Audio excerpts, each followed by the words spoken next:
Hello दोस्तों, आप सबका आपके इस यूट्यूब चैनल पर स्वागत है। और आज हम क्लास 10th का चैप्टर नंबर 1 हिस्ट्री का the rise of nationalism in Europe पढ़ने जा रहे हैं। ये चैप्टर बहुत ही इम्पोर्टेंट है और बहुत ही इजी भी है। दोस्तों, इस चैप्टर को शुरू करने से पहले हमें 2-3 बातों पर ध्यान देना पड़ेगा। सबसे पहले नेशनलिज्म, कि नेशनलिज्म क्या होता है। दूसरा, इसमें हम देखेंगे कि जो नेशनलिज्म है वो यूरोप में ही राइज क्यों होता है। और तीसरा, हम देखेंगे कि यूरोप की कुछ प्रोमिनेंट कंट्रीज जहाँ पर नेशनलिज्म का जन्म होता है। आइए दोस्तों शुरू करते हैं। सबसे पहले हम नेशनलिज्म की बात कर लेते हैं। नेशनलिज्म एक थॉट होता है, एक दृष्टिकोण, एक विचार होता है जिसमें लोग अपने आप को बांधते हैं, बाइंड करते हैं। और बांधने का जो आधार होता है वो भाषा हो सकती है, एक क्षेत्र हो सकता है, उनका धर्म हो सकता है, उनकी जाति प्रजाति हो सकती है। तो वो अपने आप को बाइंड करते हैं।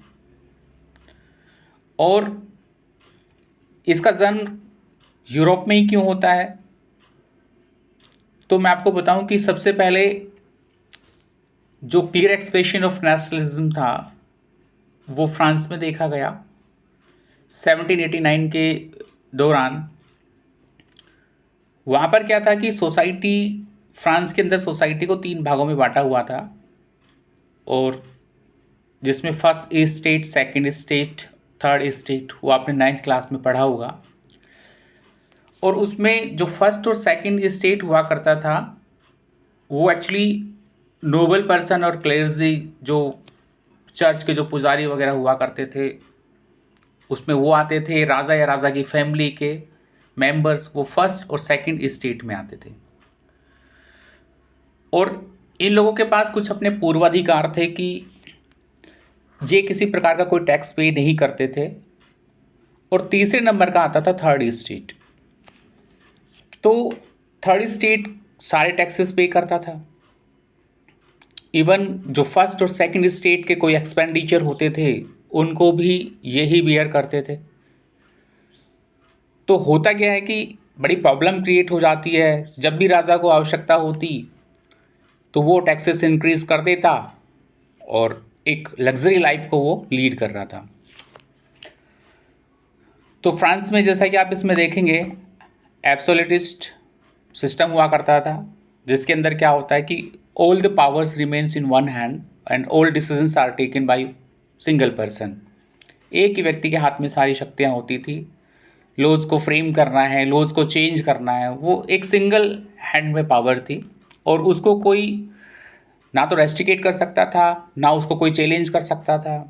तो ऐसी कुछ समस्याएं फ्रांस में चल रही थी। इवन कुछ और भी कंट्रीज थी यूरोप की, लेकिन हम फ्रांस को एग्जांपल लेके चल रहे हैं क्योंकि नेशनलिज्म की जो शुरुआत है सबसे पहले वो फ्रांस में ही होती है। और दोस्तों, एक बात और बताना चाहूँगा कि जब भी आप अपने सपनों को हकीकत में लाना चाहें तो उसके लिए सपना देखना बहुत ज़रूरी है। तो यहाँ पर 1848 में फ्रेडरिक सोरो था और ये फ्रांस के एक आर्टिस्ट थे। इन्होंने अपने कल्पना दृष्टि से 4 पेंट्स जो है इन्होंने बनाए और इन सब का उद्देश्य रखा डेमोक्रेटिक एंड रिपब्लिक्स। मतलब वो शो करना चाह रहा था कि फ्रांस में जैसे कि या फिर यूरोप के अंदर डेमोक्रेसी आ रही है, रिपब्लिकन गवर्नमेंट है। अच्छा, डेमोक्रेसी और रिपब्लिकन में आपको अंतर बता देता हूँ। डेमोक्रेसी में क्या होता है कि जो भी रिप्रेजेंटेटिव्स होते हैं वो लोगों के द्वारा इलेक्ट किए जाते हैं। और रिपब्लिक में ये होता है कि जो भी हेड ऑफ द स्टेट होगा, हेड ऑफ द कंट्री होगा, तो वो भी इलेक्टेड पर्सन होगा। जैसे मैं कहूँ कि इंडिया में जैसे प्रेसिडेंट होता है तो वो भी इलेक्टेड होगा, वो रिपब्लिकन कंट्री हो गया। तो in the first country, sorry, in the first print of Frederic Sorrieu, उसने शो किया कि यूरोप के जो लोग हैं उनके साथ साथ अमेरिका के कुछ लोग हैं, वो एक स्टैच्यू ऑफ लिबर्टी है, एक फीमेल फिगर में उसको शो किया हुआ है और वो सब कुछ उसकी वंदना कर रहे हैं। जैसा कि आप इसमें देख रहे हैं, ये लेडीज़ हैं और ये सब लोग पूरे यूरोप के और अमेरिका के लोग भी उसको वंदना करते हुए वहाँ से निकल रहे हैं। और जो स्टैचू है उसके हाथ में एक टॉर्च है और एक उसके पास चार्टर ऑफ राइट्स है।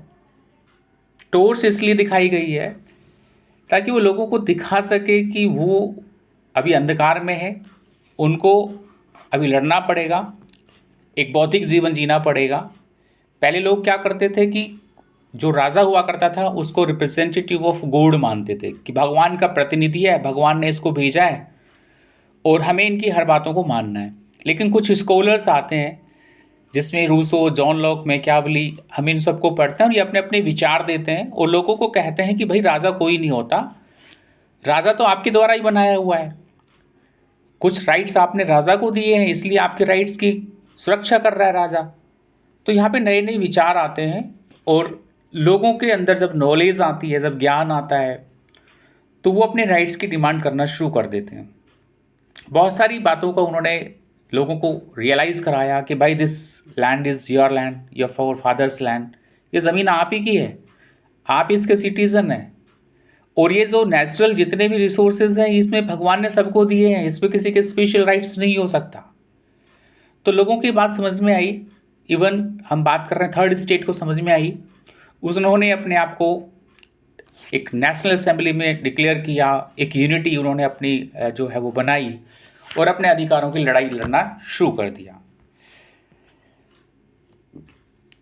आगे चलते हैं तो इसमें देखते हैं कि जो सोरो है उसका जो विज़न था वो मतलब पूरे वर्ल्ड के लोगों को एक ग्रुप में लाना चाहता था और वो एक distinct nation identified through their flags, national costumes. मतलब वो क्या करना चाह रहा था कि हर एक देश को अलग शो करना चाह रहा था, चाहे वो उसका फ्लैग हो, चाहे उसकी लैंग्वेज हो, चाहे उसका कॉस्ट्यूम हो, वो उन सबको एक सूत्र में बांधना चाह रहा था और जो जो कि अपनी आइडेंटिटी भी शो कर सके कि भाई ये इंडियंस हैं, ठीक है, ये फ्रेंच के पीपल हैं, ये सारा।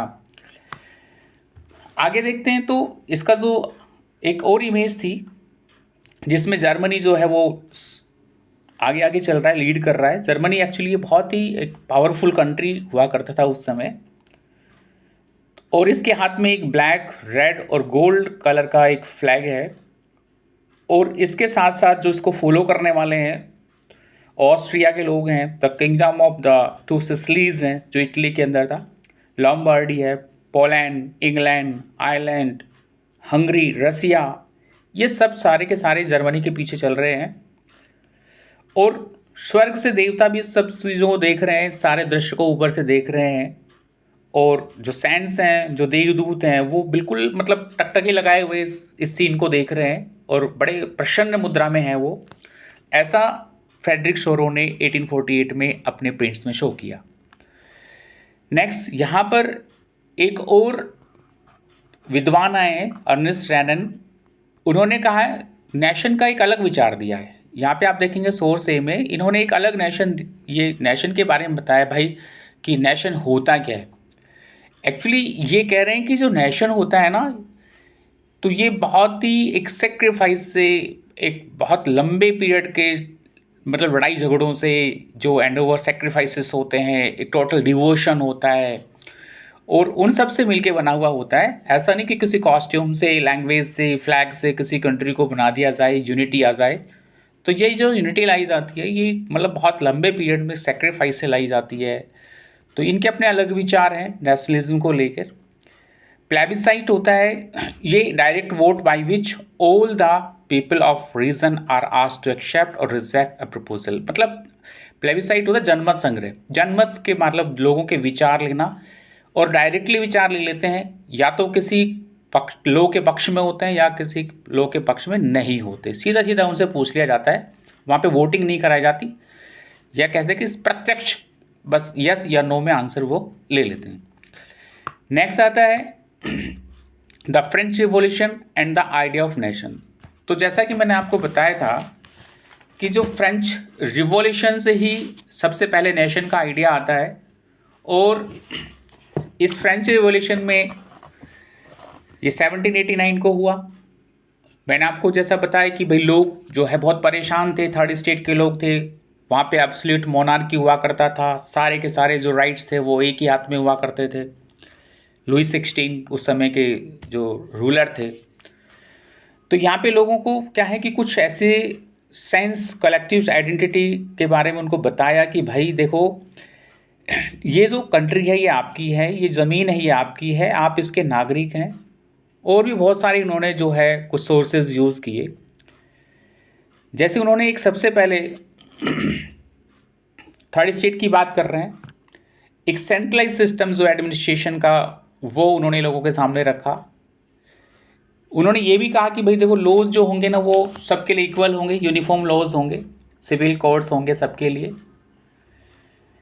नेक्स्ट उन्होंने ये कहा कि देखो, वेट और मेजरमेंट का जो है वो एक ही अपने पास सिस्टम होगा पूरे के पूरे फ्रांस में। पहले हर France it was divided in many territories, या कह सकते हैं मैनी प्रोविंसेस, बहुत सारे टुकड़ों में बटा हुआ था।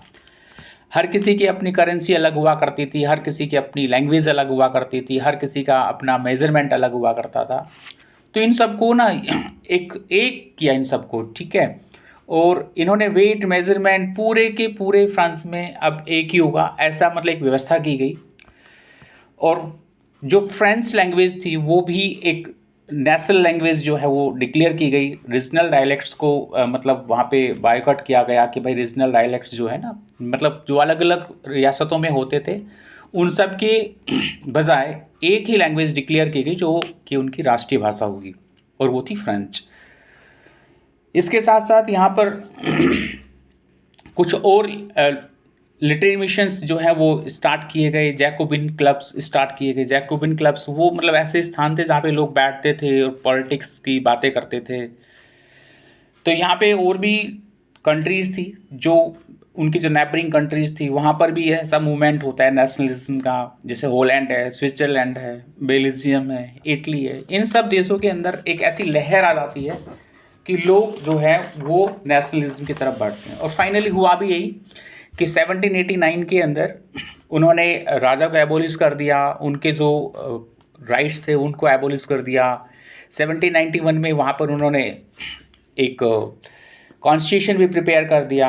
आपने 9th क्लास में पढ़ा ये सारा। और 1792 से लेके 1794 तक एक फिर रेन ऑफ टेरर आता है। इसके साथ इसमें जब हम थोड़ा सा और आगे चलते हैं, राजा को हटा दिया, सारी चीज़ें हो गई, तो वहाँ पर नेपोलियन जो है ना वो भी अपने रूल्स सेटअप कर देता है, जिसको नेपोलियन रिफॉर्म्स के नाम से जाना जाता है, द सिविल कोड ऑफ 1804। 1804 में